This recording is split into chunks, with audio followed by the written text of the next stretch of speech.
ಸ್ನೇಹಿತರೆ, ಜ್ಯೋತಿಷ್ಯ ಮಿತ್ರಕ್ಕೆ ಸ್ವಾಗತ ಸುಸ್ವಾಗತ. ನಾಡಿನ ಸಮಸ್ತ ಜನತೆಗೆ ನವರಾತ್ರಿ ಹಬ್ಬದ ಹಾರ್ದಿಕ ಶುಭಾಶಯಗಳು.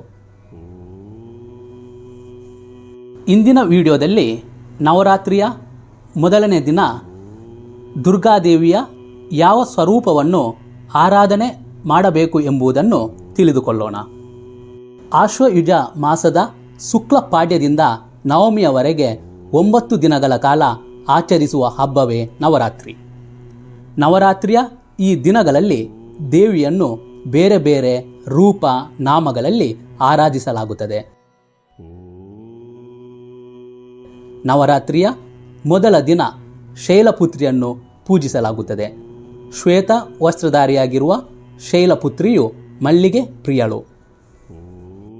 ಜಗಜ್ಜನನಿ ದುರ್ಗಾದೇವಿಯ ಮೊದಲನೇ ಸ್ವರೂಪ ಶೈಲಪುತ್ರಿ.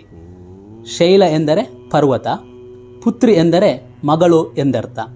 ದುರ್ಗಾದೇವಿಯ ಮೊದಲನೇ ರೂಪವಾದ ಶೈಲಪುತ್ರಿಯು ಹಿಮಾಲಯದಲ್ಲಿ ಜನಿಸಿದ ಕಾರಣ ಆಕೆಯನ್ನು ಶೈಲಪುತ್ರಿ ಎಂದು ಕರೆಯಲಾಗುತ್ತದೆ.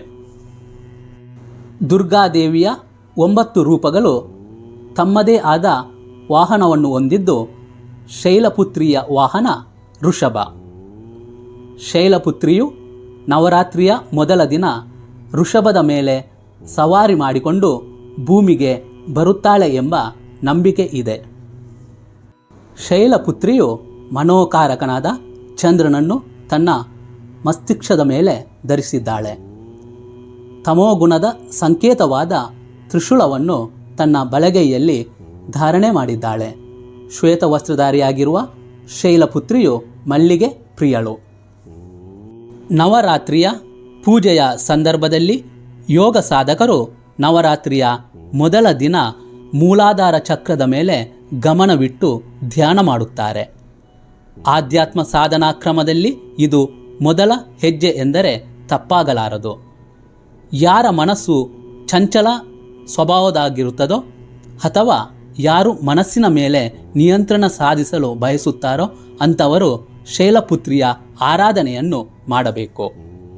ಶೈಲಪುತ್ರಿಯ ಆರಾಧನೆಯಿಂದ ಸಾಧಕರಿಗೆ ಬಲ, ಶೌರ್ಯ ಮತ್ತು ಇಂದ್ರಿಯ ನಿಗ್ರಹ ಶಕ್ತಿ ಲಭಿಸುತ್ತದೆ. ಸ್ನೇಹಿತರೆ, ಈ ವಿಡಿಯೋ ನಿಮಗೆ ಇಷ್ಟವಾಗಿದ್ದರೆ ಶೇರ್ ಮಾಡಿ, ಲೈಕ್ ಮಾಡಿ, ಸಬ್ಸ್ಕ್ರೈಬ್ ಮಾಡಿ. ಮುಂದಿನ ವಿಡಿಯೋದಲ್ಲಿ ಸಿಗೋಣ. ನಮಸ್ಕಾರ.